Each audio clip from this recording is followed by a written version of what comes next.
আসসালামু আলাইকুম। আমরা একটা ছাদ ওয়ারিং করলাম।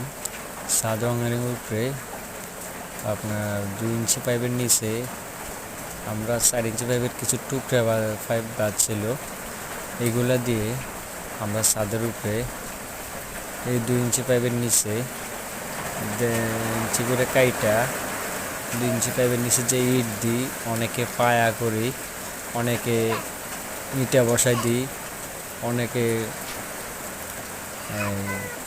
ফ্লোরে বসাই দেয়। আমরা 3 ইঞ্চি উপরেতে রাখছি। এর কারণ হলো ছাদের যে পানিটা বৃষ্টিতে হয়, এই পানিটা যাওয়ার জন্য যে পয়েন্ট, ওই পয়েন্টটাতে যাইতে পারে না অনেক সময় বালুর কারণে।